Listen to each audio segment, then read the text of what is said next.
إشي بيطير العقل.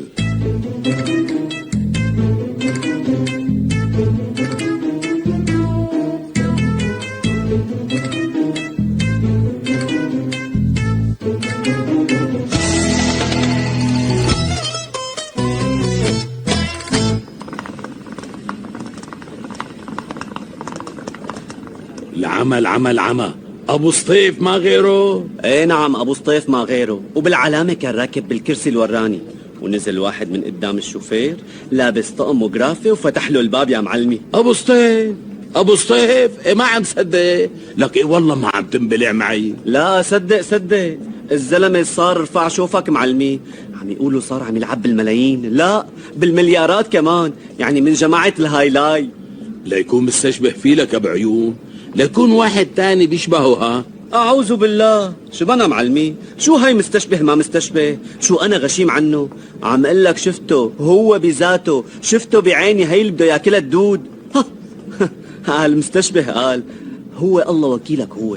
بس على حد علمي هذا فات على السجن وما حدا بيعرف وين أراضيه. امتى لحق يطلع ويشتغل ويلم كل هالمصاري؟ الشغلة لا بتنزل لا بميزان ولا ببان، فعلا شغلة بتطير العقل. إيه لا بتطير العقل ولا شي، شغلة محسوبة معلمي، احسبها معي بالعقل بتطلع مزبوطة يا معلم. هات لشوف، اعرب لي اياها لشوف. ايه بعربها. هاد الزلمة كان بالأزمة، على هوا الحكي كان تاجر سلاح، إيه؟ وجمع مصاري ليوم المصاري يا معلمي، وخباها تحت 7 أرض، ولما سلمت العالم قام عمل تسوية مثله مثل كتار، وبعدها طلبوه من أول وجديد، ومن هون لهون دبر حاله وطلع. ايه فهمت عليك فهمت عليك. وهلأ حفر تحت البلاطة وبلش يطلع عملة ويشتري لحتى صار وتصور، ويا أرض اشتدي ما حدا قدي.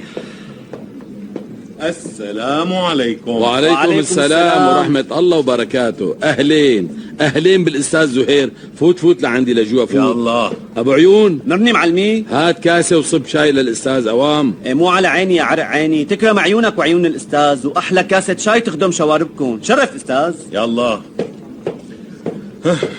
يا رب. وهي قاعدة. ايه سيدي، شو في ما في أخبار اليوم؟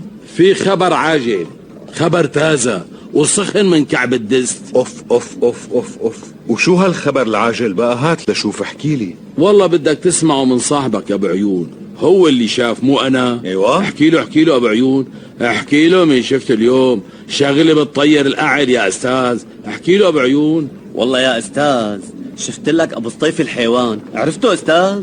ابو سطيف؟ ايه عرفته. شو بو؟ اجى على الحارة راكب شبحاية سودا ومعه مرافقة، وكان قاعد بالكرسي الوراني، واجا واحد من قدام ونزل من السيارة وفتح له الباب، ونزل البيك بتمه هالسيجار وهالطقم والنظارات، ويا أرض اشتدي ما حدا قدي، وفات على بيت أهله، ولساته لهلأ ببيت أهله. بقى ابو سطيف الحيوان اللي كان ما حدا يقيمه من ارضه ولا يشتريه بفرنجين، صار يركب الشبحاية ومعه مرافقة. إيه مو شغله بتطير القعل استاذ؟ لا ابدا. ابو سطيف وامثاله من اللي تاجروا بدم العالم البسيطة وجمعوا اموال وصاروا اثرياء، كلهم الى مزبلة التاريخ مهما صاروا وتصوروا، وانا بشوف ايامهم قليلة وما بيطولوا. القاعدة بتقول ما طار طير وارتفع الا كما طار وقع، وفهمكن كفاية. حلوة أستاذ، حلوة. تستاهل عليها أحلى كاسة شاي. شرف دقلي هالدمعة أستاذ، شرف. الله يسلم.